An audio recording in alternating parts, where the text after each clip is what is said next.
بتائیے گا کہ وکٹر گاؤ بڑے زبردست ایکسپرٹ ہیں، وہ کہتے ہیں مزید ممالک شامل ہو سکتے ہیں، پیوٹن تیسری عالمی جنگ کا خطرہ دیکھ رہے ہیں، اگر امریکہ براہ راست بیچ میں آتا ہے،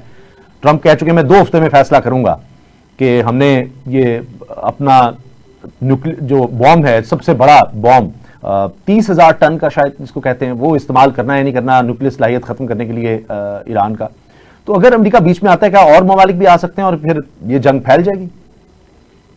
میرا خیال ہے کہ امریکہ جو ہے وہ شاید اتنا آسان نہیں ہوگا کہ امریکہ اس جنگ میں کودے. حالانکہ امریکہ کے اوپر بہت زیادہ پریشر ہے، جو زائنسٹ لابی ہے اس نے اس وقت ایک بہت بڑا پریشر کریٹ کیا ہے. We have to understand. اور ابھی زنیرا ہیڈ ٹو لیو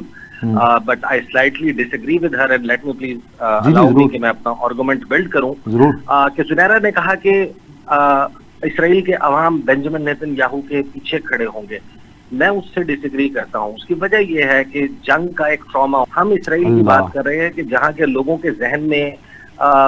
خود کے انوینسیبل ہونے کا تاثر تھا کہ ہماری فضاؤں کو کوئی مسخر نہیں کر سکتا، کوئی پرندہ کوئی چڑیا پر نہیں مار سکتی، اور وہاں پر اب میزائل گر رہے ہیں. وہ بنکرز میں رہ رہے ہیں، ان کے گھر، ان کے رہائشی فلیٹس تباہ ہو رہے ہیں، اور ان کو بنکرز کے نیچے رہنا کتنا مشکل ہوگا آپ اس کا اندازہ لگا سکتے ہیں. اسرائیل جو ہے اس نے بظاہر ہے کہ جب آپ جنگ لڑتے ہیں بہت کیلکولیشنز کر کے آپ کوئی بھی آپریشن لانچ کرتے ہیں، ان کے ذہن میں یقیناً یہ ہے کہ جب ہمارے اوپر حملہ ہوگا تو ہمارا نیٹ سیکورٹی پرووائڈر ویسٹ ہے، امریکہ ہے، برطانیہ ہے،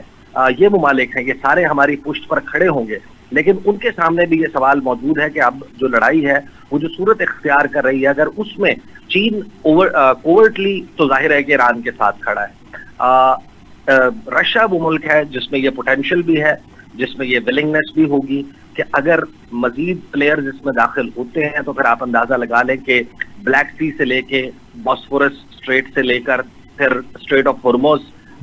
ریڈ سی، یہ سب کا سب غیر محفوظ ہو جائے گا امریکہ کے لیے، برطانیہ کے لیے، یورپ کے لیے، اسرائیل کے لیے تو ہے ہی ہے. تو اتنی بڑی سچویشن میں جانا کیا ان کے لیے یہ سوٹیبل ہوگا؟